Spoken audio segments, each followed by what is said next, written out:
Hey guys, tonight we begin with the remarkable endurance of the Vikings, those silent figures who carved their lives into the frozen edges of the world.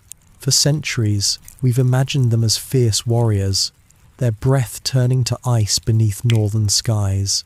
But what we rarely ask is how they survived those endless winters, how they slept, how they kept the cold from claiming them, night after night.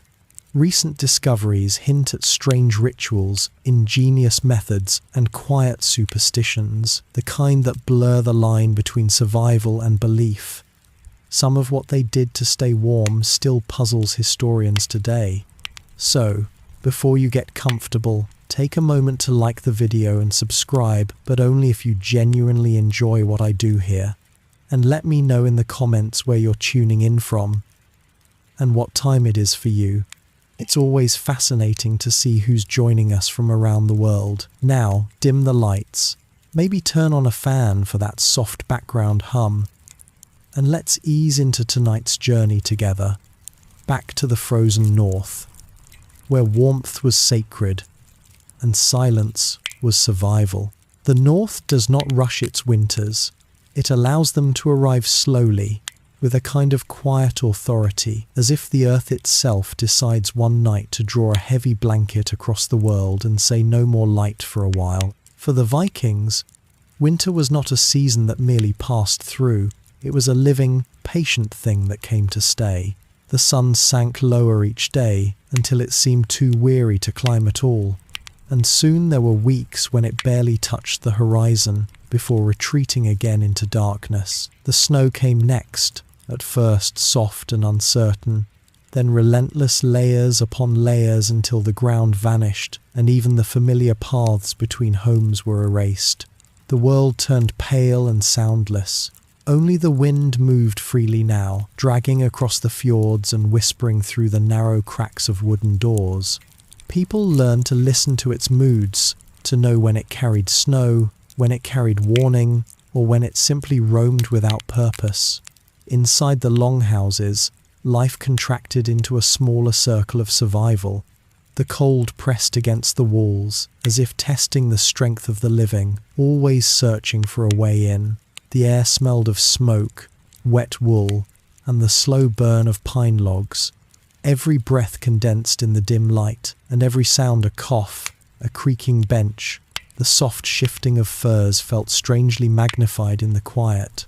Winter was not cruel, it was merely indifferent. The cold didn't hate. It simply existed, a vast stillness that reminded everyone how fragile warmth truly was. There was a saying among old farmers in the northern valleys: "The fire is not in the wood, but in the will to live." They said it half in jest, but there was truth hidden in it. No flame, however strong, could last without the constant tending of hands that refused to give up, and so the Vikings tended. They mended roofs heavy with frost, sealed cracks with moss and wool, and stored every piece of driftwood that the sea offered them. The days shortened until they could barely be called days at all. People marked time by tasks rather than sunlight, the churning of butter, the carving of tools, the endless spinning of wool by tired fingers. The rhythm of work became a kind of meditation. Each movement meant to keep both the body and the spirit from freezing. Outside, the world looked asleep, but it was not dead.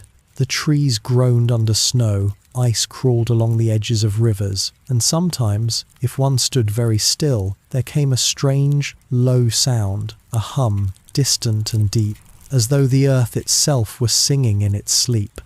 Some said it was the sea moving under the ice, or the wind caught in the fjords. Others, more superstitious, whispered that it was the voice of Jormungandr, the great serpent said to coil beneath the oceans, dreaming until the end of days. The elders would shake their heads and mutter that it was only the ice shifting, nothing more. But the children listened. And in the long dark, when the fire burned low, they sometimes asked if the earth's song could hear them too. For a Viking, warmth was not only a matter of comfort, it was life measured hour by hour. Too long without it, and breath itself would turn against you. People learned to sleep close, families, servants, even animals, all sharing the same breath of heat. The animals, in particular, gave a kind of steady living warmth that no fire could match. A goat's slow breathing in the dark could mean the difference between life and frostbite. The cold had a way of making everything honest. It stripped life down to its simplest truth. Warmth must be made, or it will be lost. There were no luxuries in that equation, no spare energy for pride. Even the strongest warriors became humble in winter, their bravery measured not in battle but in the quiet endurance of another frozen dawn. Sometimes the sky itself seemed to pity them. The northern lights would appear without warning, a soft, wavering glow that folded across the heavens like silk underwater. The colours were never quite the same twice, sometimes green and gentle, other times streaked with red as if the sky had remembered old fires. People stepped outside to watch in silence, their breath rising to meet the light. For a few moments, the endless dark felt less heavy, as if the world above remembered them and offered a small, beautiful apology. But beauty did not last long in the frozen north. By morning, the aurora faded, and the only colour left was the pale blue of snow reflecting the dim Sunday. The silence returned, broken only by the steady drip of melting ice inside the longhouse where the roof had trapped a little warmth. The cold reached into everything. It cracked wood, numbed fingers, and turned bread into stone. Even sound behaved differently. Voices carried farther, footsteps echoed longer, and the very air seemed to thicken around words. People spoke softly, not out of fear, but because loudness felt wrong in a world so still. And yet, there was a strange kind of peace in it all. Winter forced people to slow down, to live within the same few walls and truly see the lives around them. The flicker of the hearth became a world of its own shadows, of hands moving over the fire, the rhythmic crack of wood splitting, the smell of pitch and pine resin. Children would trace patterns in the soot-darkened beams and make small stories out of the knots in the wood. Sometimes an elder would speak not loudly, but in that drifting tone of someone who knows the dark, has plenty of time to listen. They would tell of how the first ice came into the world, born from Niflheim, the realm of mist and frost. They said warmth was once a gift stolen from that frozen land, and ever since, the cold had been searching to take it back. Whether people believed it or not, the story gave the chill a kind of personality, as if winter were an old god who simply wanted what was once his. At night, the wind pressed against the walls like a slow, steady heartbeat. People dreamed of green fields and remembered the feel of bare feet on grass. In the morning, those dreams melted into frost on the roof beams, a reminder that warmth was a thing of memory, not promise. Still, life continued. The women tended the fires and the looms, spinning wool thick enough to trap the body's own heat. The men repaired tools dulled by cold and sharpened knives that would be needed for the long winter hunts. Even the children had their tasks fetching water before it froze, feeding the animals, shaking snow from the thatch before it grew heavy enough to break. And sometimes, when the chores were done and the house grew quiet, that strange hum returned again, faint, far beneath the ice. It sounded like nothing in the world above, not wind, not sea, but something older. A deep note that came and went without pattern, always low, always patient. The elders said it was only the earth shifting in its sleep. The children weren't so sure. Some of them whispered that if you pressed your ear against the frozen ground long enough, you could almost hear words. Not words you could understand, just syllables, long and distant, rising through the ice like bubbles through water. They said it was the warmth of the dead moving below, reminding the living to keep the fires lit. No one really argued. In winter, even strange ideas offered a kind of company, As the months stretched on, the line between night and day blurred until it hardly mattered. People lit lamps to mark the passing hours, feeding them with precious oil saved from summer. The air inside grew heavy with smoke, but the smoke itself carried comfort. It meant the fire was alive. It meant they still were too. Occasionally, travellers passed through the villages, traders, hunters, or those simply looking for a place to rest. Their clothes were stiff with frost, their hair whitened with snow. They brought stories from other coasts, of ships trapped in ice, of fish that froze before they could be gutted, of seals found asleep under snowdrifts. These stories moved like whispers through the halls, mixing truth with imagination until no one could tell which was which. But in the deep dark of a northern winter, even lies were welcome if they kept the silence away for a little while. Sometimes, though, the silence returned anyway. It crept in between words and stayed there, cold and watchful. It was in those moments that people most feared the cold, not the temperature, but the emptiness it carried. The feeling that if one stopped tending the fire for too long, the world might forget there was anything warm left at all. But even as the cold deepened, life persisted in small, stubborn ways. The hens laid fewer eggs, yet they still clucked, softly in the corners. The dogs curled near the hearth, twitching in dreams of summer hunts. Someone would always find a song to hum, a quiet, tuneless melody that rose and fell like breathing. It didn't matter what the song meant. What mattered was that sound still existed, that warmth could be made of something other than fire. And through it all, beneath the ice and snow, that low humming seemed to answer, a faint vibration in the ground, steady as heartbeat, slow as sleep. Some said it was the sea moving against the land. Others said it was the earth remembering the heat it once had, long before the gods divided fire from frost. Whatever it was, it came back each winter, just when people began to think they couldn't bear another week of cold. It reminded them that even in the stillness, something was moving, something unseen. And that, perhaps, was what warmth truly was, not just heat, but motion, the small defiance of life continuing where it should have stopped. By the time the first weak sunlight began to return a thin ribbon of gold across the horizon, people had almost forgotten what full brightness looked like. The children blinked and squinted, laughing softly at the strangeness of it. The adults just nodded in silence, as if the sun were an old friend returning after a long quarrel. But that was still far away. For now, the endless cold remained a vast, silent companion stretching in every direction, humming softly underfoot. Inside the longhouse, the fire cracked once, scattering a spray of orange sparks. Someone stirred, added another log, and the flames rose again, chasing the shadows a few steps back. Outside, the night breathed, the ice sang, and the world, ancient and half asleep, waited for warmth to return. The first thing you might notice, standing on that frozen plain 1,000 years ago, is the wind. It isn't the kind that merely brushes the skin. It is the kind that presses.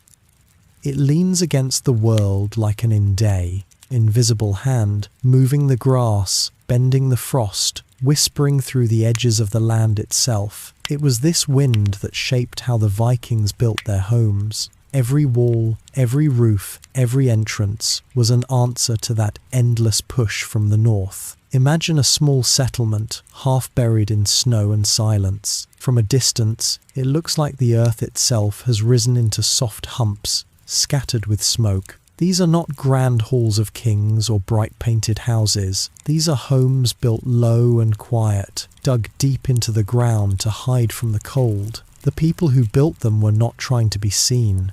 They were trying to survive. Their houses began as hollows, a shallow depression dug into the soil, perhaps on the leeward side of a hill. The Vikings called these longhouses, but they were not long in the way you might imagine. Some stretched 50 feet or more, but their roofs sagged low, their doors small, as though they wanted to disappear into the landscape. The walls were made of turf-heavy bricks of earth cut from the grasslands, stacked thick, layer upon layer, like the hides of sleeping beasts. The turf was alive when they cut it, and even after it became a wall, it kept breathing. When the wind blew, the house made a sound, a low hum, a moan that travelled through the sod and timber. Many of the old people said that was the earth speaking back to them, telling them whether the cold would last or whether the snow would melt soon. Some said they could hear names in it, ancestors perhaps, or gods. The younger ones dismissed it as wind through cracks, but even they grew quiet when the nights lengthened and the fire burned low. Inside, the air was thick and dark. Light didn't come easily here. There were no windows, only slits high under the roofline or a smoke hole above the hearth. When daylight faded, the walls seemed to close in, and the only colours left were the dim orange of firelight and the soft brown of earth. The hearth was always at the centre, not by design, but by necessity. Everything in the Viking home revolved around warmth. They built their hearths from stone, ringed with clay, and kept the fire burning through the long nights. When the flames sank too low, the cold crept in quickly. The wind seemed to find every opening. That's why their beds weren't beds at all, but raised wooden platforms against the walls, draped in animal skins and wool. The family would sleep side by side, their feet toward the fire, their faces turned to the warmth. Sometimes, livestock shared the same space, goats or sheep, brought in at night for warmth. It wasn't comfort they sought, but endurance. The walls absorbed their breath. The ceiling trapped their smoke. The air was heavy and slow, carrying the scent of peat and meat and fur. And yet, despite the dimness, there was a strange kind of peace inside. The world outside could rage with blizzards, but inside these earthen homes, the sounds softened, muffled by turf and snow, until only the crackle of fire and the quiet shifting of sleepers remained. Some travellers later wrote that Viking houses seemed alive, that when you walked into one, you could feel the building breathing. The turf held moisture, it expanded and contracted, the timbers creaked. The fire drew air upward and pulled it back down again. On some nights, when the wind aligned just right, the draught made a gentle rhythm in and out, like lungs. To a people who saw spirits in every tree and stone, it was not hard to imagine that the house itself was awake. The strange part is that modern archaeologists have noticed something similar. When they've reconstructed these turf homes, they too have reported the sound, the low hum, the faint sighing of wind through soil and straw. Some thought it was just acoustics, but others, standing in that stillness, have described the feeling of being watched, as if the space itself had memory. Perhaps it does. The Vikings built with what they had: wood from the sparse forests, sod from the fields, stones from the shore. They bound everything together with care. The turf walls were layered like cake, grass side down, soil side up, so that the roots interlocked and grew together again after placement. Over time, the walls literally healed themselves, re-rooting into the ground. It meant that the longer the house stood, the stronger it became. Generations could live under one roof, each layer of turf thickening the next, each repair blending into the old. The roof was thatched with straw or covered with more turf, heavy enough to hold snow in winter. The snow acted as insulation, a blanket of ice that kept the warmth from escaping. It was a strange thing that the very substance of winter could become protection from it. And when the wind howled across the plains, it passed right over these buried homes, finding little to catch or tear. The Vikings didn't fight the wind, they hid from it. Inside, every object had a quiet function. The benches doubled as beds. The rafters held herbs to dry sage, thyme, angelica, both for cooking and for masking the smells of smoke and sweat. The floor was sometimes layered with rushes, sometimes just packed earth. The fire pit was tended constantly, and someone was always awake to feed it. They said to let the fire die was to invite spirits in. So even in sleep, someone listened, and in that listening, they began to notice patterns. On some nights, the wind's voice was sharp, a hiss, a complaint. On others, it was gentle. Like the sea far away, there was one story told about a woman who claimed to hear her husband's voice in the turf wall months after he'd drowned at sea. The sound came to her when the storm returned, and she swore that he was calling her name. The others said it was madness, but they still listened when the wind rose, just in case. To modern ears, these stories might sound strange, but imagine what it was like to live in near darkness for half the year with only the wind as company. You might start to hear things too, the creak of the roof settling, the sigh of air through the door frame, the faint murmur of roots shifting beneath the turf. The Vikings didn't fear these sounds, they took comfort in them. To them, silence was unnatural. A house that did not breathe was a dead one. By day, light slipped in through the smoke hole, forming a single beam that drifted through the haze like a ghost. Children would play in it, trying to catch the particles of dust that sparkled in the air. Adults moved slowly, conserving energy, their breath visible in the chill. They mended clothes, scraped hides, sharpened knives, all while sitting close enough to feel the fire's warmth but far enough to keep their skin from cracking. The walls absorbed every whisper, so that when someone spoke, the words seemed to sink into the soil. Outside, the world was white and wide. Inside, it was brown and breathing. The difference between life and death was often just the thickness of a wall. Some winters were cruel snow piled high enough to bury doorways, forcing families to crawl out through the smoke hole to fetch water. But the houses held. They were stubborn things, half building, half earth, refusing to yield. As the weeks turned into months, the people inside would begin to lose their sense of time. The light barely changed, the chores stayed the same, and the wind never stopped.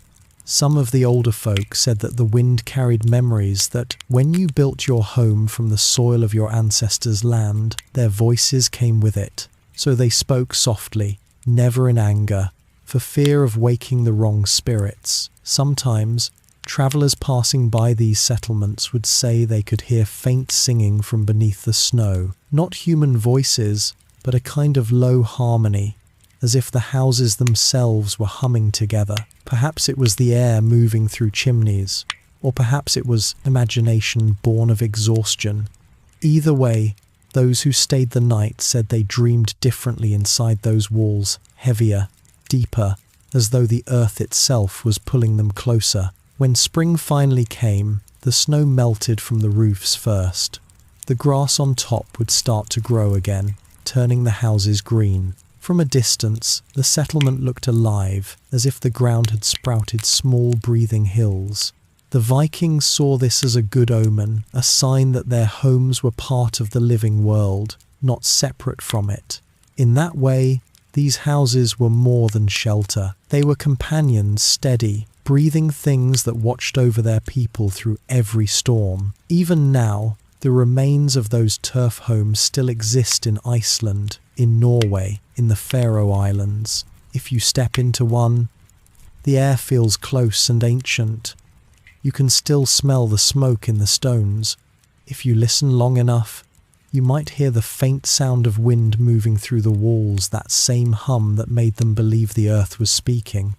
Maybe it was. Or maybe, after so many centuries of cold, it was only the wind remembering.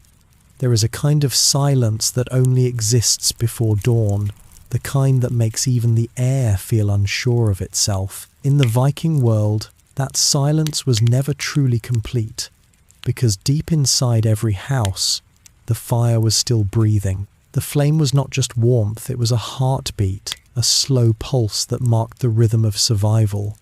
Every family had one, and every night someone watched it. The fires of the north did not sleep. In the heart of the longhouse, the hearth lay like a shallow wound in the floor. Its stones were blackened from generations of use, and its ashes carried the ghosts of 100 winters. The Vikings never fully cleaned them out. They believed that to remove the old ashes was to erase memory, the warmth of ancestors who had once sat beside the same fire.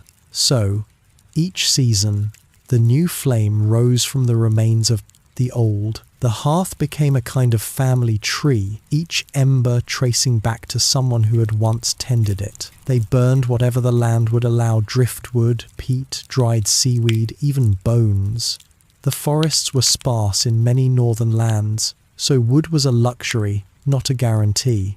Peat was more reliable, though it burned low and slow, filling the air with a deep, earthy scent that clung to everything: hair, wool, the skin of hands. There was comfort in that smell. It meant warmth was near. When you imagine their fires, don't think of bright leaping flames. Think of embers glowing, breathing slowly, sometimes for days without rising higher than a whisper. The Vikings called this the sleeper fire. It was kept alive under a blanket of ash, hidden but not gone. At night, before the house drifted into rest, someone would kneel beside it with a wooden poker, pushing the coals into a small pile, covering them gently, almost tenderly, as though tucking a child into bed. In the morning, a single breath or spark would wake it again. There was a strange belief tied to these fires that if the flame truly died, it wasn't just cold that entered, but something else. They called it the dead air. It was said to move silently through the house, slipping under doors and between walls, taking the warmth not only from the air but from the hearts of those who lived there. In some stories, families who let their fires go out became sick within days. The cure was to relight the flame with embers borrowed from a neighbor, carried home in a covered bowl. The idea that warmth could be shared, that one house could lend its heartbeat to another, says something gentle about how they saw survival. The person who tended the fire most often was not always the strongest, but the most patient. It might be the mother, or the eldest son, or a grandparent too old for field work. The task required stillness, a steady hand, a careful ear. They learned to read the cop, the language of the flame, the way it hissed when moisture lingered in the peat, the way it sighed when it was fed too quickly. They knew the colours by heart: the pale blue of a cold burn, the deep orange of health, the dull red of near death. Watching a Viking fire was like watching time itself move slow, deliberate, alive. The smoke was a presence too. It curled upward through the open rafters and out the smoke hole in the roof, staining the beams black. Yet not all the smoke escaped. It lingered in thin ribbons near the ceiling, softening the air, dimming the light, and giving the house its eternal dusk. Strangely, the Vikings preferred it that way. The smoke preserved the wood, drove away insects, and wrapped the rafters in a dark sheen that made the light from the fire seem warmer than it truly was. Some travellers wrote that stepping into a Viking home felt like walking into a twilight that never ended. At times, they spoke to their fires, not loudly, but in murmurs, little words of thanks, of apology, of memory. To them, fire was a living being, unpredictable yet faithful. It cooked their food, guarded their children, and kept away spirits that prowled in the frozen dark. On nights of strong wind, when the house creaked and the world outside felt close and endless, families would stare into the flames and let their minds wander. The sound of crackling was hypnotic, almost like breathing. It was easy to lose sense of where the fire ended and thought began. There was one peculiar story often told among northern families about the blue flame. They said that sometimes, on the coldest nights, when everyone had fallen asleep except the watcher, the embers would suddenly glow blue for a few moments. It wasn't the light of damp fuel or smoke, but something otherworldly, pale, steady, and silent. The old tales claimed that this was the spirit of the fire itself, walking briefly among the living. To see it was rare, and those who did were said to be both blessed and marked, chosen to tend the flame until their final days. Whether it ever truly happened, no one could say. But every watcher, when alone at night, hoped quietly to see it once. The fire also shaped the rhythm of life. Meals began and ended with its light. Conversations unfolded around it.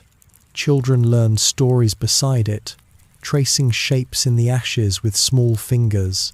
Even the act of sitting by the fire had meaning. The closer you sat, the greater your role in the household. Guests were placed nearer to the warmth, strangers closer to the cold. It was a map of belonging, drawn in heat and shadow. When storms came and the wind screamed against the turf walls, the fire became their only anchor.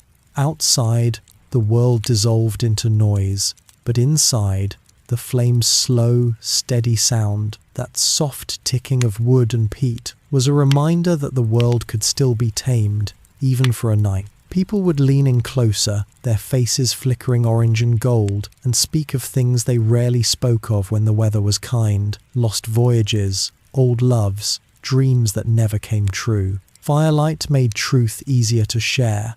There were rules, too quiet, unspoken customs that no one questioned. You never spat into the fire. You never burned bread, or it was said that hunger would follow you. You never let strangers light their torches from your hearth unless you invited them inside first. Fire was sacred property, an extension of the family's spirit. To give flame was to give a piece of your own home's breath. When dawn came, the watcher's task ended. The house would stir, the sleepers moving under their furs. The ashes would be pushed aside, the coals stirred awake. The fire's colour changed red to gold, gold to white. The smell of morning was always the same: smoke, wool, and life returning. The children would gather near it, hands outstretched, whispering to each other as their breath mingled with the rising heat. And yet, there was always a moment, brief and fragile, when the fire seemed unsure.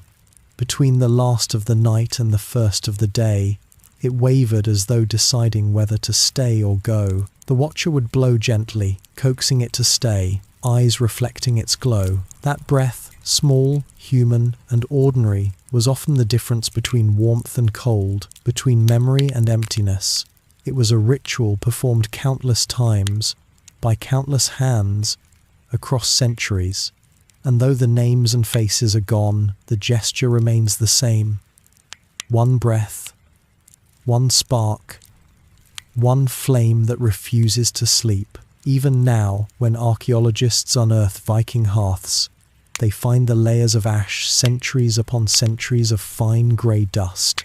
In it, traces of peat, seaweed, animal fat, but more hauntingly, traces of touch, the marks of pokers, the outlines of bowls, fragments of burned bone. To hold that ash is to hold time itself, compacted into something soft and almost warm, even after all these years. Some say, if you close your eyes and breathe near it, you can still smell the faintest echo of smoke.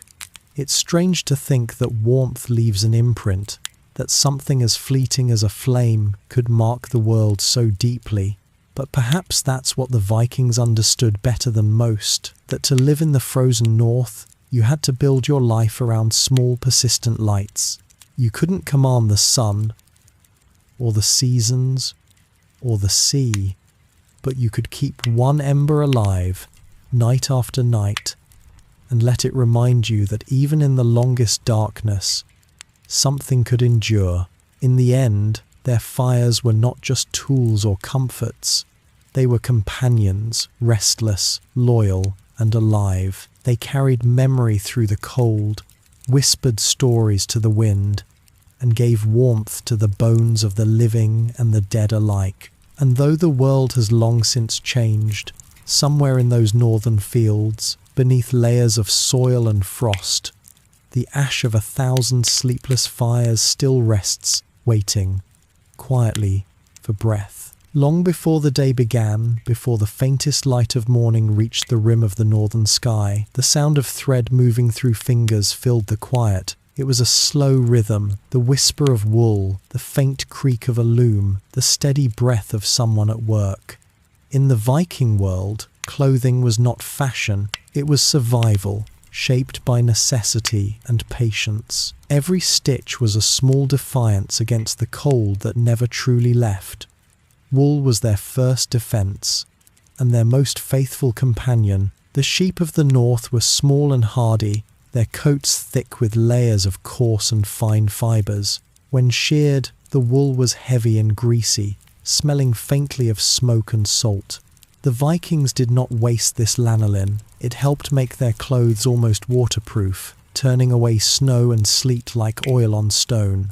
Before spinning, the wool was washed in cold streams and laid on rocks to dry, where it picked up the scent of moss and wind. The women who spun the wool worked by firelight or dim daylight through the smoke hole, their hands moving with a rhythm learned in childhood. The distaff and spindle were simple tools, yet through them wool became thread, and thread became warmth. In many sagas, spinning was described as an act that bound fate itself, a quiet echo of the Norns who wove the destinies of gods and men. Perhaps it felt that way to them.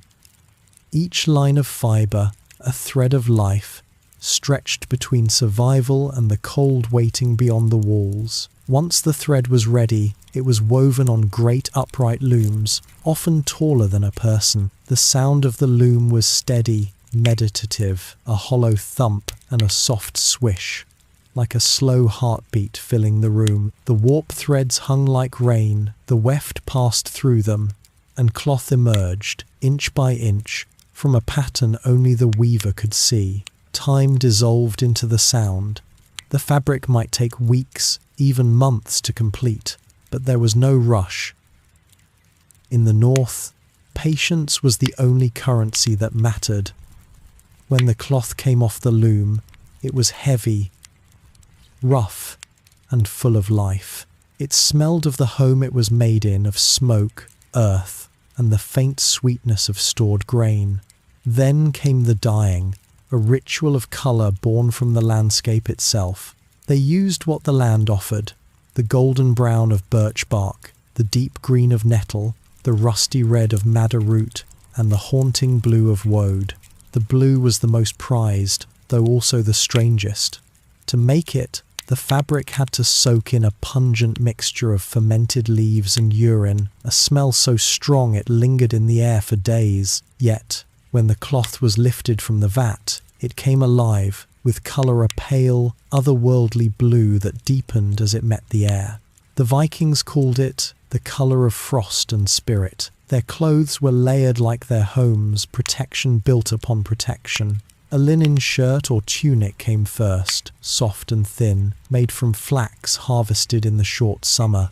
Over that went the wool-thick trousers, long-sleeved tunics, cloaks that wrapped around the body like shelter itself. Each garment was practical, yet there was beauty in it too.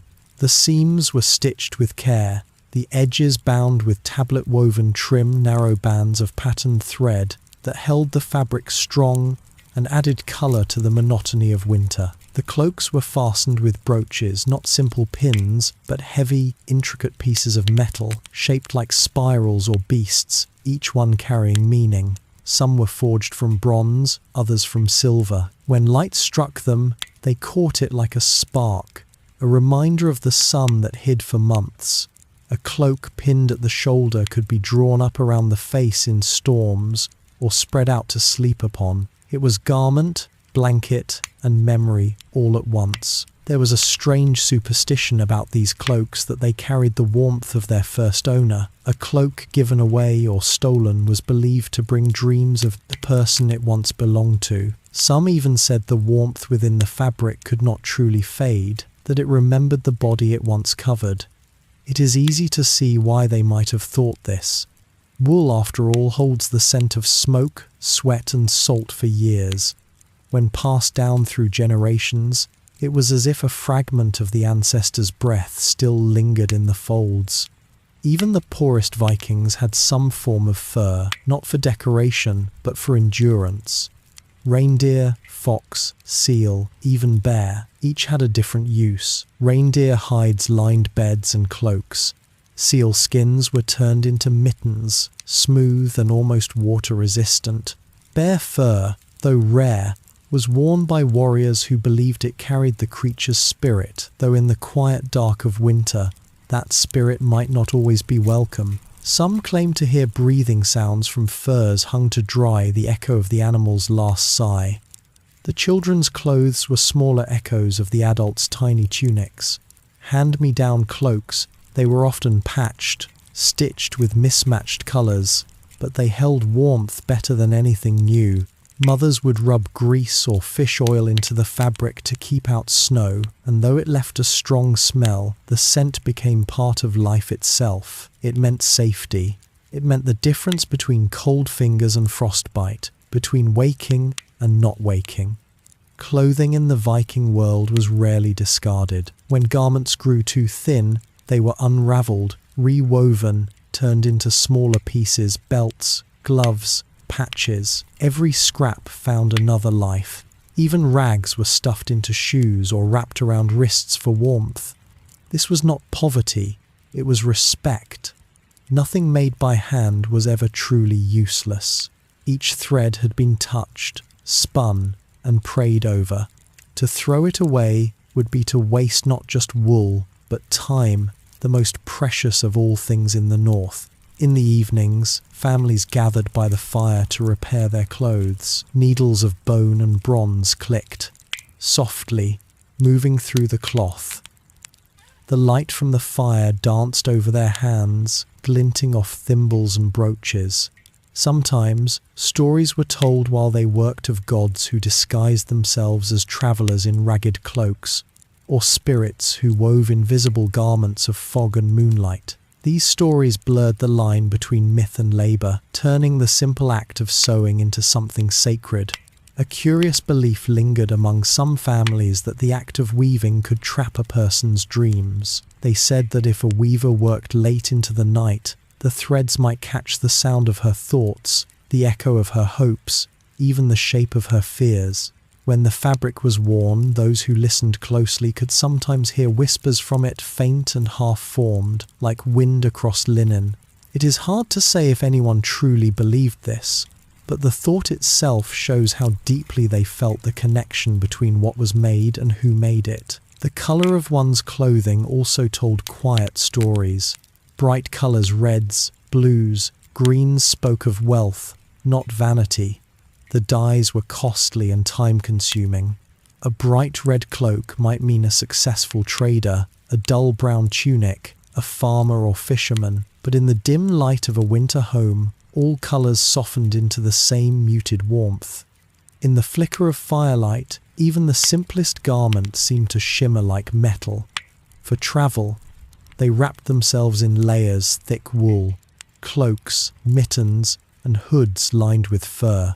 The cold in the open was not something one could fight, only endure. Breath froze in the beard, eyelashes turned white. The fabric grew stiff with frost, then softened again near the fire. Sometimes, when travellers returned, the snow would still cling to their cloaks, long after they stepped inside, melting slowly onto the floor, small reminders of the world outside that waited to reclaim them.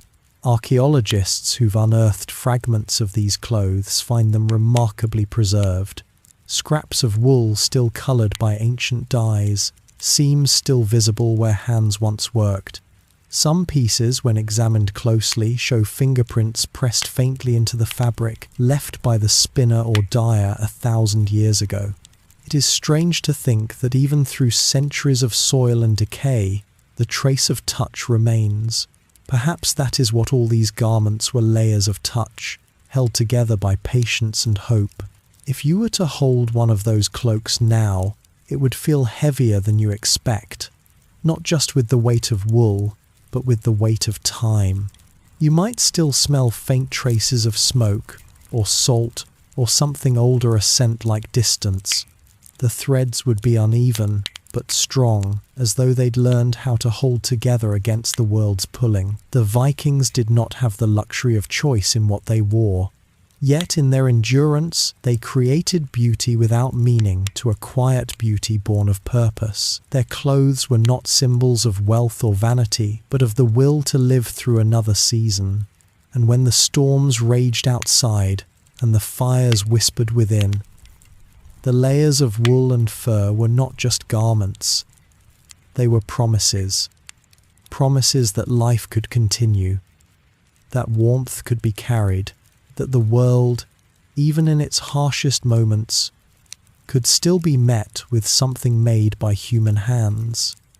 There is a strange comfort in knowing that even at the edge of the frozen north, where the wind had no mercy and the dark had no end, people sat by the fire, spun their wool, and wove warmth into being. Each garment was a story, each stitch a quiet prayer to the gods of endurance, and though the people who wore them are long gone, the threads remain silent witnesses to the simple, miraculous art of staying warm in a world built from cold. When the northern night settled over the land, it did not hurry. It crept slowly, filling every corner of the home with its quiet weight. The wind softened, the voices of animals faded, and the only sound that remained was the faint crackle of fire. In the Viking longhouse, the hearth was not just a place for warmth, it was the heart of the world itself. All life gathered around it, and when sleep came, it came in its glow. The fire never truly slept. Even when the flames lowered to faint embers, someone would rise during the night to stir them, to feed them with another piece of wood or a pinch of peat. If the fire died, the cold would creep in fast, curling under doors and through the cracks in the walls. The embers were like small, living creatures glowing, breathing, faintly alive. The people treated them with respect, sometimes even murmuring to them before sleeping, as though they could hear. Beds in the longhouse were not separate rooms or soft islands of comfort. They were wooden platforms lined along the walls, raised slightly above the ground to escape the damp. On these, layers of straw and animal skins were laid down, covered with woolen blankets that smelled of smoke and the faint musk of sheep. Families slept close together, parents, children, even servants sharing warmth, breath, and the simple quiet of existence. Privacy was a concept unknown to such nights. Survival had its own intimacy. The air inside was thick with the scent of life. Wool, wood, and slow-burning fire. Smoke hung in the rafters, tracing invisible shapes. Sometimes, a faint orange glow would flicker across the ceiling beams, catching the carved symbols that some families etched there for protection: spirals, runes, or the faint outline of a serpent. To an outsider, the home might have seemed dark and cramped, but to those within, it was safety made visible. Beyond the walls was a darkness without shape or mercy. Inside, the fire drew a soft circle of existence. Before sleep, there was a small ritual that varied from home to home. Some families whispered a few words to the household spirits, the times landvatir times, asking, be them to guard the night. Others placed a small piece of bread or a drop of ale near the hearth, an offering for unseen guests. It was believed that spirits sometimes walked through the longhouses at night, tracing the warmth of the living. If treated kindly, they would bring luck or dreams of good harvest.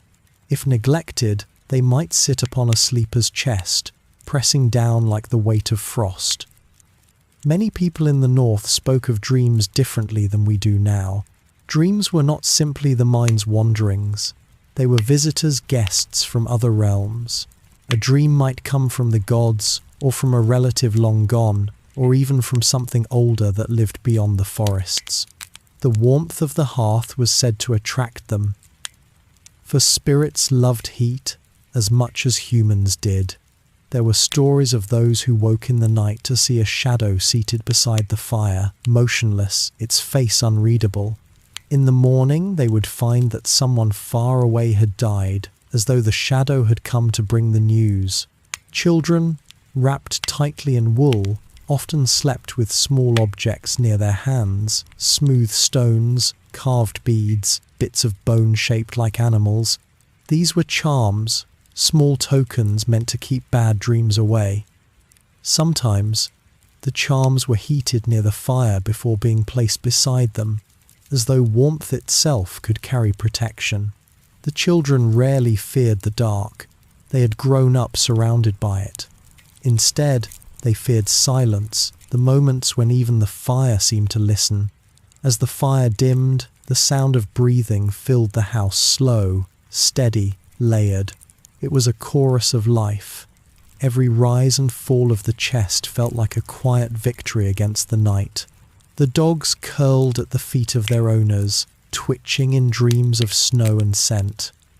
Outside, the wind sighed against the walls, brushing the turf roofs like a slow hand. In that half-sleep, one could almost imagine the house itself was breathing, that the wood and stone shared in the rhythm of those within. Sometimes, in the long quiet before dawn, a strange thing happened. The smoke that drifted upward would move in gentle spirals, as if drawn by something unseen. Old people said that was when the ancestors came to visit, stepping through the smoke to see how the living fared. The hearth was a doorway, they said, not to another room, but to another world. It made sense in a way. Fire transformed everything it touched. It turned wood into light and darkness into warmth. Perhaps it also turned memory into presence. The morning after such nights was slow and hushed. The fire, now reduced to grey ash and a faint heartbeat of red, waited for someone to wake it again. The first to rise would crouch beside it, gently stir the coals, and feed them with dry twigs. The moment the flame caught, a faint warmth spread through the air, not enough to chase away the chill, but enough to promise that the day would continue. There was comfort in that small act, repeated every morning for generations. It was a rhythm older than writing, older than speech. Not all homes had equal warmth. In the poorer dwellings, the fires were smaller, the walls thinner. On nights of deep frost, people sometimes slept sitting up, wrapped in cloaks, their backs against one another. Some spoke of hearing the ice form outside tiny cracks like distant footsteps. When the wind found its way through a gap, it whistled a low, steady tune that some claimed was the voice of the mountains themselves.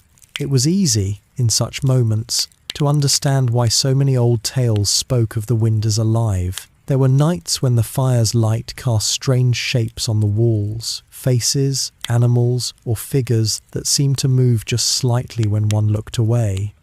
The Vikings did not always fear these shapes.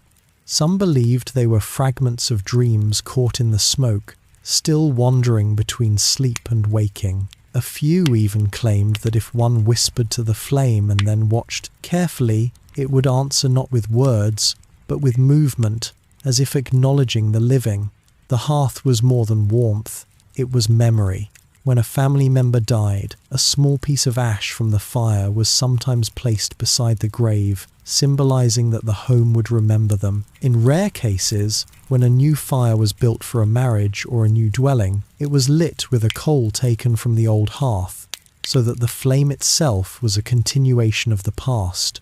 The idea was simple but profound. Life, like fire, never truly ended. It only changed form.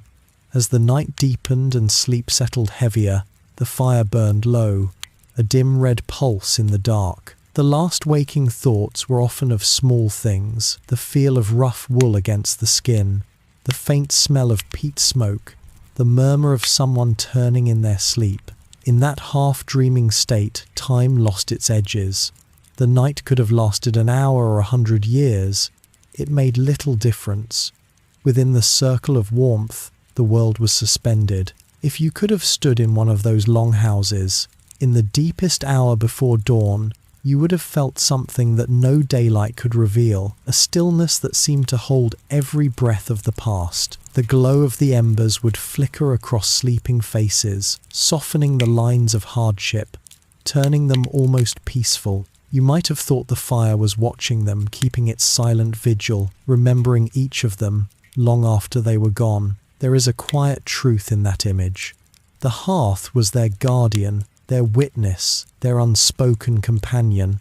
It was not grand, not sacred in the way temples were, but it held the essence of everything they believed, that warmth, once shared, must be protected, that darkness could be endured, that even in the longest winter, something small and human could still glow against the cold. And so, they slept beside it night after night, generation after generation, wrapped not only in wool and fur, but in the ancient comfort of knowing that as long as the fire breathed, they would too. In the frozen silence of a northern winter, warmth did not only come from fire, it also came from the slow, deliberate act of eating and drinking.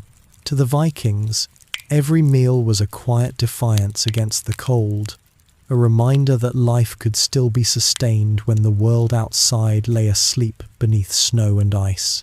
Food was not taken for granted.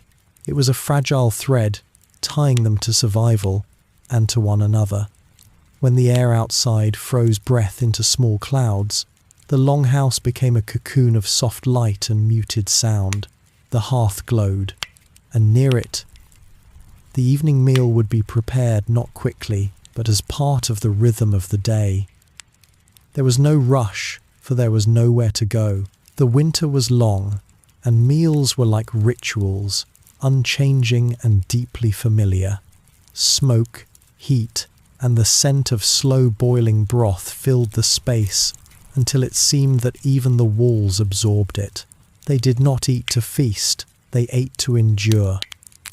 A thick stew of barley and roots might simmer for hours, barely stirred. Into it would go pieces of dried fish, small chunks of salted meat, or the fat scraped carefully from animal bones. The flavour was never complex, but it carried memory of the hunt, of summer labour, of the brief abundance that preceded the cold. When a bowl was passed, hands brushed, and that small human touch in the dim firelight was another kind of warmth. Bread was dense, heavy, and coarse. It was baked when weather allowed, its crust blackened from the smoke of peat fires. Some loaves were round and flat, cooked on stones near the flames. Others were buried in embers and left to harden slowly. They broke easily, sending tiny crumbs across the wooden table. Every crumb mattered. Nothing was ever wasted. To waste was to insult the struggle that had brought food this far into the heart of winter. There was a strange comfort in repetition. Each night's meal resembled the last, and that sameness became its own reassurance. The Vikings did not expect new flavours. They expected survival. Yet, even in this simplicity, there were moments of quiet joy when someone found an onion that had not spoiled, or a small jar of honey left from the summer hives. The sweetness, rare and fleeting, would be shared among many. Each taste was slow, reverent, and almost dreamlike. Drink, too, had its own ritual.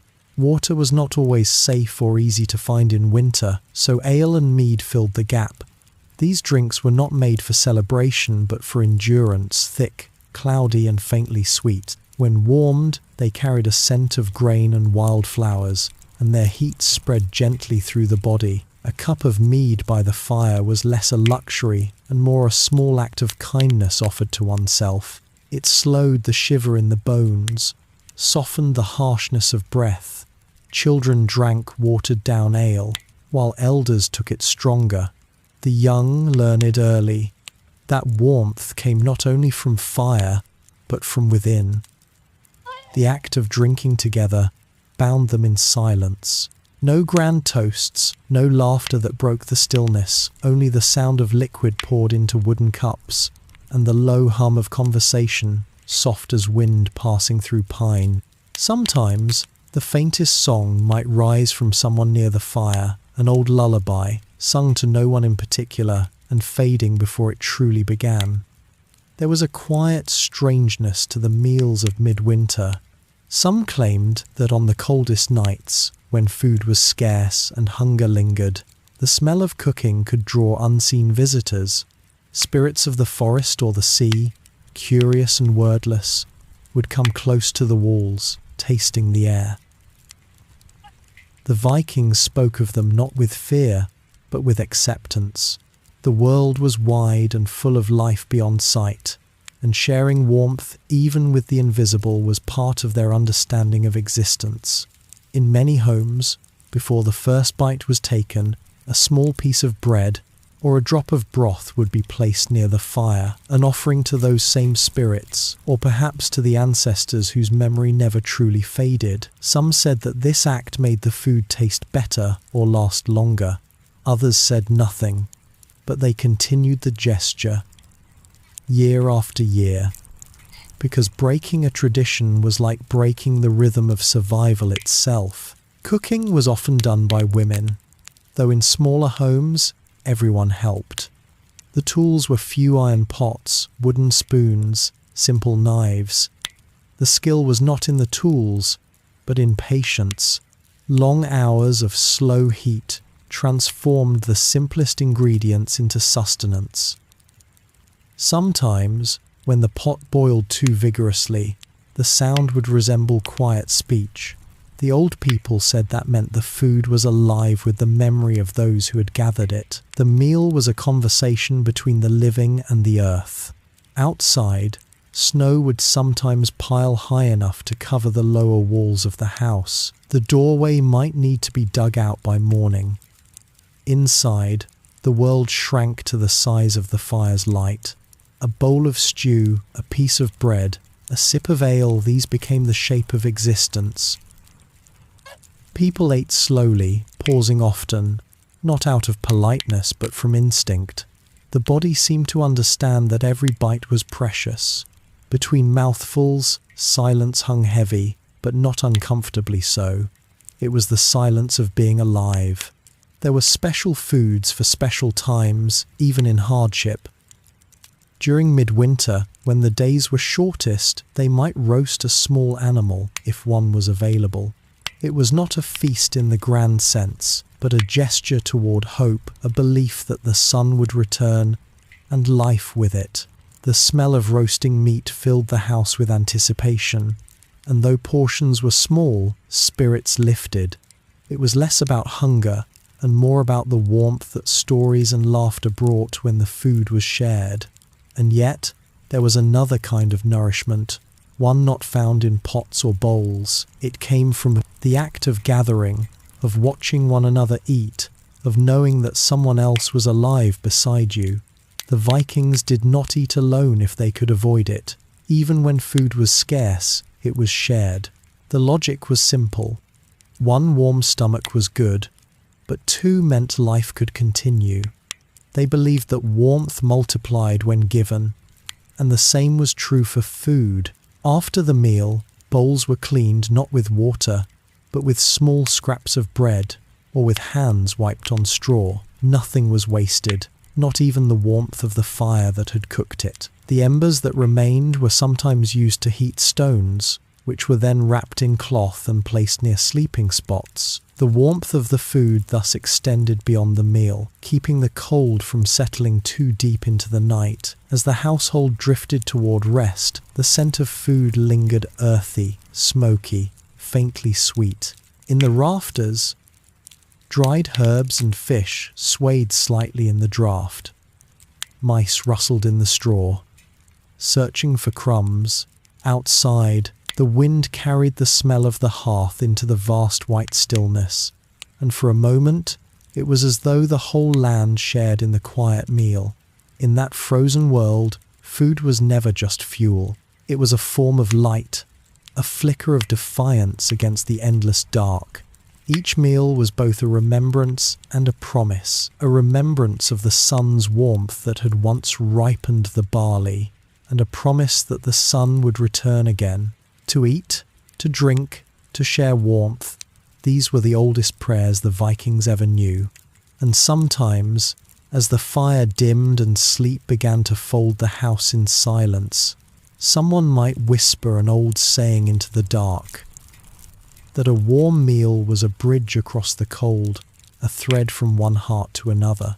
The words carried no grandeur, no ceremony, but they held something deeper, the understanding that warmth, in any form, was sacred. And so, they ate, they drank, they lived quietly, patiently, within the fragile glow of survival. Beyond the walls of the longhouse, the world was still and vast. The cold was not simply air, it was a presence, something alive, ancient, and unhurried. It crept across the land like a silent tide, swallowing colour, muffling sound, and turning every movement into an act of quiet endurance. For the Vikings, stepping outside in midwinter was like stepping into another realm, one where time itself seemed to slow. The snow did not fall in flakes as we might imagine, but in soft, whispering veils that blurred the edges of the earth. Each flake seemed to carry its own faint sound, like the soft tapping of ash against the wind. The ground was a pale sheet without end, and the sky, though low and heavy, was almost luminous. Sometimes the faint light of the moon would turn everything silver, and the world felt hollow, as though it had been emptied of life. Yet beneath that stillness, life persisted hidden, waiting, breathing quietly. To walk beyond the door was to feel the air grip the lung. Every breath came slow, cautious, forming small clouds that vanished almost before they were seen. The Vikings wrapped themselves in layers of wool and fur, faces half hidden, eyes narrowed against the wind. The world outside had a soundless weight, as though it watched. The crunch of a single footstep could carry for a surprising distance, echoing softly between drifts of snow. Even the smallest sound, a creaking door, a cough, seemed to travel endlessly through the frozen air. The cold had its own logic, its own voice. It shaped the land and the people alike. A traveller could lose their way within a few steps if the wind rose suddenly and erased their path. Many stories were told of those who had gone out to gather firewood or check on livestock, only to vanish into the white. When the thaw came, their bodies would sometimes be found, seated against a stone or curled beneath a tree, as though sleep had simply taken them mid-breath. The people did not speak of it with fear, but with a quiet acceptance. The cold was not cruel, it was simply what it was. Sometimes, they said, the cold sang. On certain nights, when the wind turned just right, a faint hum would rise from the ice, low, unbroken, almost human. Some believed it was the voice of the land itself, breathing in the darkness. Others thought it was the sound of lost souls wandering, calling softly to those who still lived. The old people said to never answer it, no matter how familiar the voice might seem, for in the north, even the wind could pretend. The animals, too, had their secrets for enduring. Cattle and goats were kept close to the house, their bodies pressed together for warmth, their breath forming a mist that rose through the rafters of the byre. Chickens roosted in corners, feathers puffed and eyes half closed. Dogs slept near the door, their fur thick with frost, rising only when a noise broke the long stillness. Even they seemed subdued, as though the season had taught them humility. In the forests, the cold wrapped around every tree like a veil. The bark cracked faintly in the night, a small sound that felt enormous against the silence. Beneath the snow, streams froze mid-motion, their surfaces clear as glass, capturing the image of what had once flowed. Those who travelled far from the settlement often spoke of strange shapes beneath the ice branches that looked like hands, stones like sleeping faces. Some said that if you stared long enough, you could see the past moving slowly below, caught but not gone. The sea was its own mystery in winter. Along the fjords, the water hardened at the edges, trapping fragments of driftwood and seaweed in transparent prisons. The waves moved sluggishly, their edges turning to slush before freezing entirely. To stand there was to hear a sound unlike any other, the faint groan of ice shifting against itself. like the slow breath of something immense beneath the surface. Fishermen told of lights that flickered below the ice at night, pale and wavering. No one knew what caused them, though some whispered that they were the reflections of lost souls or the eyes of unseen creatures moving in the deep. The Vikings respected this cold, even as it shaped every hour of their lives. It was not an enemy to be conquered, but an elder to be endured. They built their lives around its rhythms, knowing that to defy it was to vanish. The snow covered all equally, the rich and the poor, the old and the young. In that sense, the cold was the great equalizer. It erased distinctions, reduced everything to silence and patience. Sometimes, when the storms were at their worst, families would open the door just a crack to peer outside, not out of curiosity, but reverence. The air that entered felt like a living thing. Sharp, clean, absolute. It filled the lungs and reminded them that the world beyond their fire was immense and unbending. Then, with slow hands, they would shut the door again, sealing themselves back into their small island of warmth, carrying with them the echo of the storm.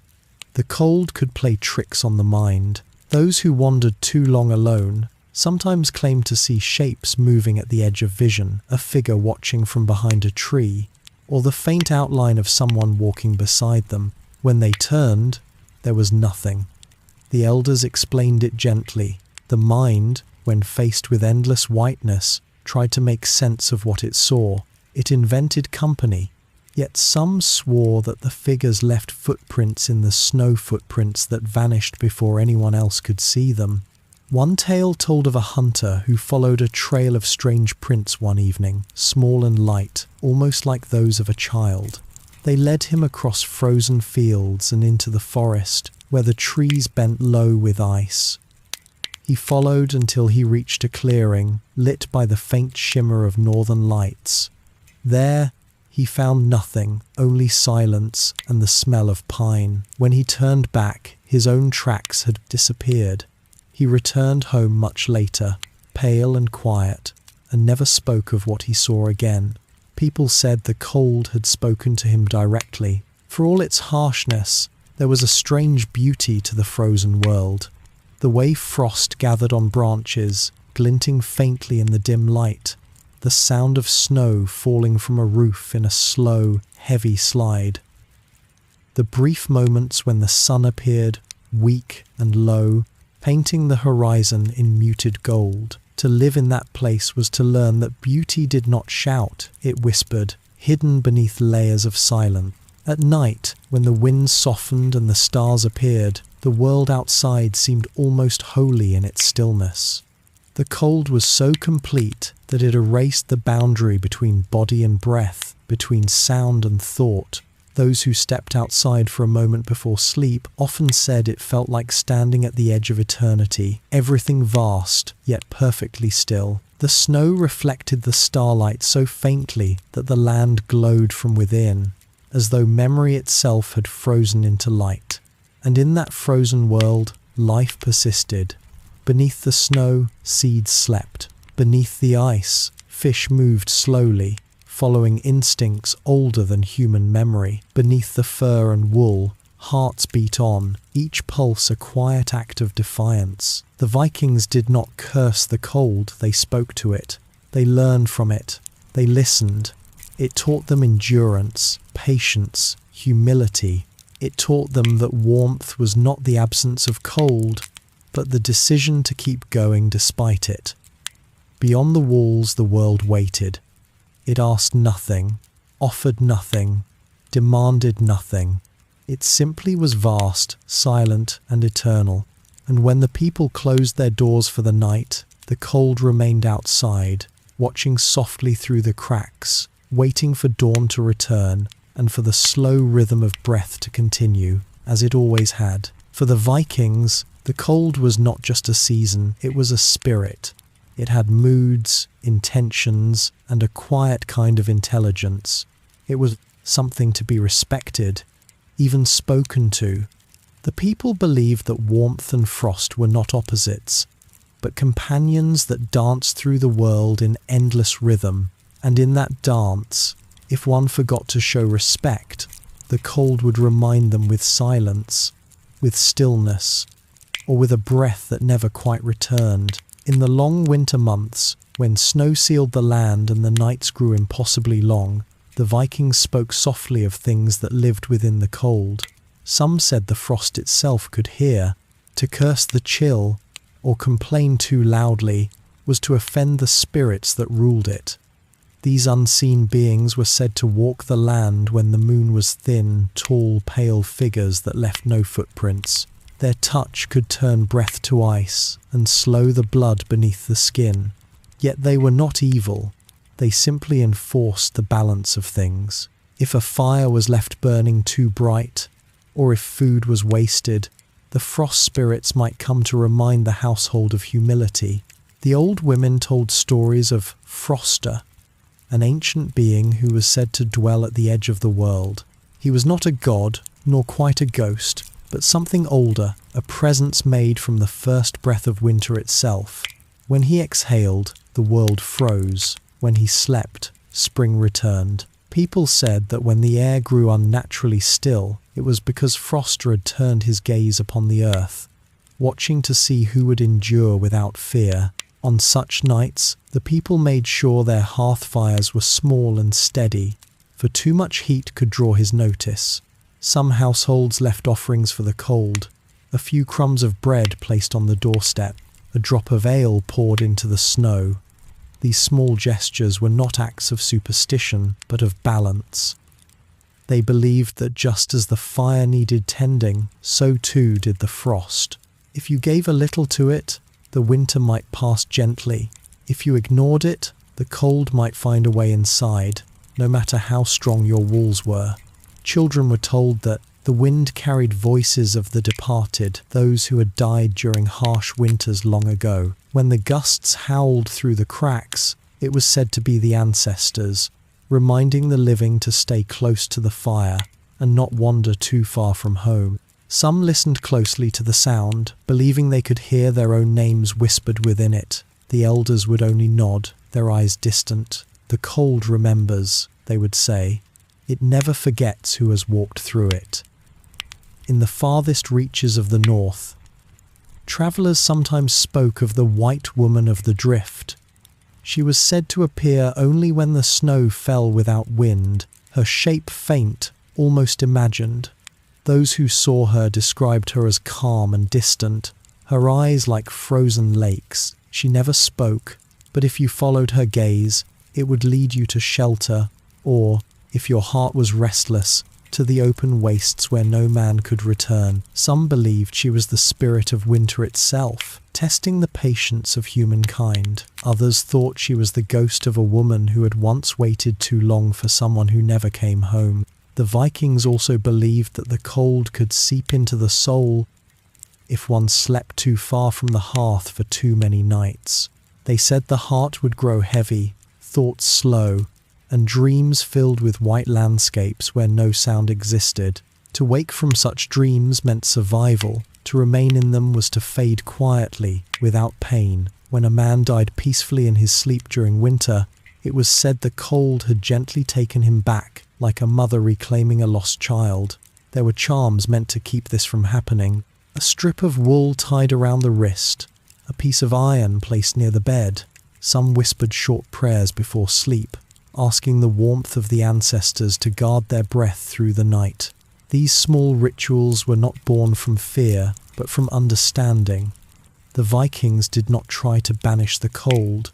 They lived with it, acknowledging its power, as one might a neighbour whose moods could not be predicted, but had to be respected. There were stranger beliefs too quiet, rarely spoken aloud. Some said that deep in the winter months, when the sun barely touched the horizon, people could slip between worlds without knowing it. The frost made the veil thin, they said. If you wandered too far from your fire at dusk, you might return to find that no one remembered you, or that your home had changed in some subtle, impossible way. The line between the living and the unseen was never fixed. The cold blurred it, gently, like breath on glass. And so, even as they built their lives around warmth, the Vikings accepted the cold as something sacred. It was the keeper of stillness, the teacher of patience, the reminder that life itself was fragile but persistent. Every winter, they stepped once more into its presence, knowing it could take or spare with equal calm. And every spring, when the thaw began, they did not celebrate with noise. They simply listened to the soft drip of melting snow, to the slow returning of sound, and whispered thanks to whatever spirits had allowed them to endure another season in the land of frost. There comes a moment, barely noticeable, when the cold begins to loosen its hold. It doesn't announce itself with warmth or light, but with stillness, an unfamiliar kind of quiet that settles over the land like a sigh. The Vikings knew this silence well. It came before the melt, before the rivers began to move again, when winter seemed to be holding its breath, waiting for something unseen to give permission for change. The people would step outside their homes and feel it not warmth, but a gentler edge to the air. The frost still clung to the stones, the roof still glittered with ice, yet something beneath it all had shifted. The earth, though still frozen, had begun to dream of thaw. Crows called from the trees in voices that sounded less desperate. The smoke from the chimneys rose, higher, straighter, as though the sky itself had softened. Inside their longhouses, families noticed other signs. The firewood stacked for the long winter was nearly gone, but the flame burned easier now. The smoke no longer hung heavy in the rafters but lifted as if pulled upward by invisible hands. And at night, when the wind moved gently against the walls, it carried with it not the sharp whisper of frost, but the muted promise of rain. The Vikings would listen, half awake, half dreaming, to that subtle shift, and they knew the season of silence was beginning to end. They never celebrated it loudly. The end of winter was not a triumph, only a passage. To greet it with noise was considered foolish, for the cold could always return. Instead, they observed it quietly, almost reverently. Women mended the last of the torn cloaks, running their fingers along the worn edges of wool that had endured the harshest nights. Men checked the tools they had stored through the winter, cleaning them slowly as though reacquainting themselves with forgotten companions. There was no rush, no excitement, only a calm sense of waiting and listening. It was said that during these last weeks of winter, the boundary between seasons was thin enough for strange things to move between them. Travellers spoke of finding shapes in the fog that seemed too still, too human, and then vanished when approached. Some claimed to hear knocking beneath the ice on rivers, as if something ancient and patient was asking to be released. The old ones said it was the spirit of the winter itself, restless and unwilling to leave, testing the resolve of those who waited for spring. The Vikings did not fear these things. They understood that every ending carried a kind of mourning. Even the frost, cruel as it could be, had given them structure, rhythm, and quiet. Without it, the world would soon grow noisy again. The rivers would roar, the animals would return, the air would fill with work and sound. And so, they treated the fading cold with respect, tending their last fires as though they were comforting an old friend in its final hours. Some nights, the wind would rise suddenly, as though winter were making one last effort to remind them of its power. It would howl through the gaps in the turf walls, scatter the ashes from the hearth, and rattle the doors on their hinges. The people would stay still, listening, not in fear but in recognition. "It is saying goodbye," they would murmur, and by morning the wind would have gone, leaving behind a strange clarity in the air, cold, but empty of its old weight. As the snow began to melt, it did so slowly, almost reluctantly. Water crept across the frozen ground in thin silver veins, glinting in the pale light. The earth gave no scent yet. It was too soon, but every droplet that fell from a roof, every soft crack of ice breaking under the sun, was a quiet note in the song of return. The Vikings would pause in their tasks to listen to it. The sound of dripping water was sacred. It meant life stirring beneath the stillness. Children, wrapped in cloaks too large for them, would stand near the doorways and watch the icicles fall one by one. Each drop seemed like a tiny miracle, proof that the world still moved, even after so much silence. The elders smiled at their wonder. They remembered countless winters, countless thaws, yet each one felt different, fragile, like the first breath after a long sleep. In some villages, they marked the end of winter, not by date, but by a single moment, a shared noticing. Perhaps it was when the first crow bathed in melted snow, or when someone heard the creak of thawing wood and mistook it for laughter, or when the night sky, long ruled by cold stars, seemed to flicker with a faint blush of warmth along the horizon. That was the sign they were waiting for, not spring itself, but the whisper that it was coming. The Vikings did not write about these moments, but they carried them in memory. Each thaw was a promise renewed, that life would endure, and that stillness had purpose.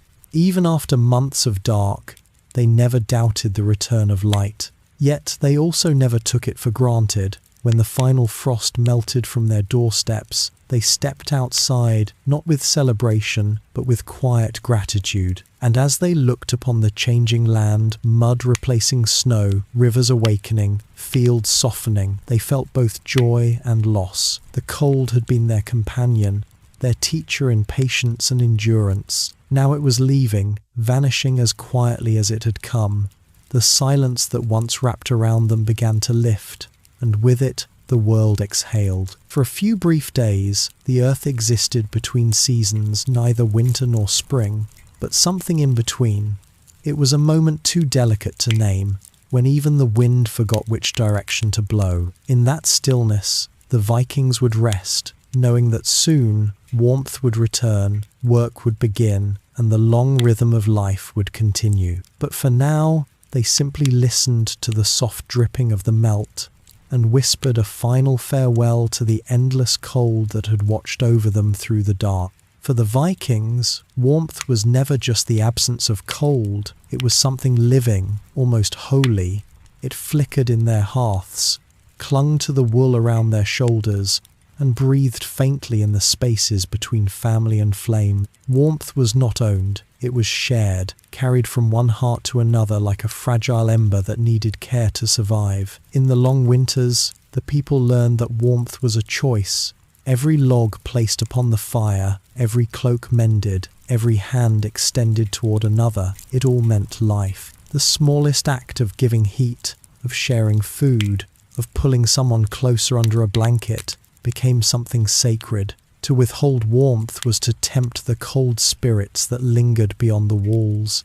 To give, it was to affirm that, even in the hardest seasons, humanity could still glow softly against the darkness.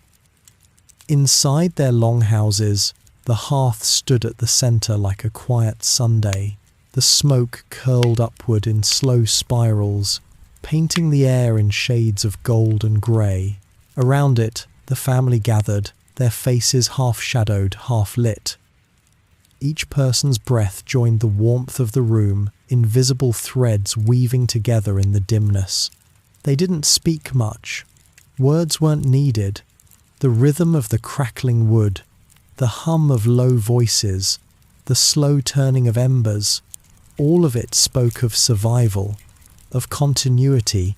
Sometimes, when the nights grew too long, they told stories about the first fire. Not the fire of the gods, but the first one that belonged to humankind. The tale said that warmth had once been alive, a small creature made of light that wandered the earth, hiding from the wind. One day, a lonely woman found it shivering beneath a stone and carried it home in her hands. It bit her, leaving a scar, but she refused to let go. She placed it upon her hearth, and from that day, fire became both friend and reminder. Comfort always comes with care. They believed warmth could remember, that every fire carried the memory of those who had tended it before. When the sparks rose and danced toward the roof beams, it was said to be the laughter of the ancestors, those who had faced the same winters, felt the same chill, and found their way through it. To sit by the fire was to sit among the living and the dead alike, gathered in the same light. The Vikings never called this haunting, it was simply presence. The world, after all, was never empty. Even outside the home, warmth held meaning. The first sunlight after the thaw was greeted with reverence, faces lifted in silence as if before an unseen god. The returning light did not shout its arrival, it slipped gently across the ice, softening the edges of the world. They said that those who stood quietly enough could feel it touch their skin like a hand remembering. It wasn't heat, exactly, it was recognition, the world saying, "You have endured." For the Vikings, to be warm was not merely to be comfortable, it was to be connected to the earth, to the sky, to each other. Warmth was life shared in small ways, the passing of a bowl, the meeting of eyes across a dim room, the steady pulse of someone sleeping beside you. Even in silence, warmth had language. It said, "You are not alone." And yet, warmth also carried mystery. The Vikings noticed how quickly it could vanish, how one open door or gust of wind could undo hours of tending. They respected it because they knew its fragility. They never took it for granted. Fire was fed slowly, patiently. Too much fuel would smother it, too little would starve it. It needed balance, just as people did. And in that balance, they found a quiet kind of wisdom, the understanding that nothing, not even comfort, should be forced. When a traveller arrived at a door on a frozen night, it was an unspoken law to offer them warmth, even strangers. The hearth was not private property, it belonged to the season, to the necessity of being human. To deny warmth to another was to risk angering the cold spirits who watched from outside. But more than that, it was to break the unbroken chain of kindness that kept their world alive. A cup of broth, a shared fire, a blanket, these were offerings to the gods of survival. There were those who said warmth could be carried within, even without flame, that certain people glowed softly in winter, their presence bringing ease to others. The elders claimed it was not something learned, but something remembered from the first fires of the world. Some hearts, they said, never let their light die, even in the deepest snow. And if you sat beside such a person, you could feel it, the slow radiance, steady and wordless, that made the cold seem far away. In the final nights before spring, as the snow melted into quiet streams and the wind lost its sharpness, the people would sit by their fires one last time before letting them fade. They would watch the embers die, not with sadness, but with gratitude. Each spark was a life lived, a story told, a night survived. The smoke curled upward, carrying their thanks into the cold air, where it would drift until caught by the sky. Warmth, to the Vikings, was never about luxury or comfort. It was about meaning. It reminded them that endurance could be gentle, that strength could be quiet. Every season tested them, yet they faced it not with defiance, but with understanding. The cold would always come again, but so would the fire. And in that endless rhythm, they found peace. Tonight, as you listen to their story, perhaps you can feel a little of that same warmth, the kind that asks for nothing grand, only your stillness and your breath. Somewhere far to the north, the wind still moves through the ruins of old longhouses. It slips through the stones, whispers against the earth, and carries with it the faint scent of smoke long faded. The fires are gone, but the warmth remains, buried deep in memory, waiting for quiet hearts to notice it again. So, as the night grows deeper and your own room falls still, let your thoughts drift like embers. Let the warmth around you settle into calm. The Vikings understood what it meant to rest after endurance, to close their eyes, knowing that the fire would keep watch just a little longer. Perhaps tonight you can do the same. Good night.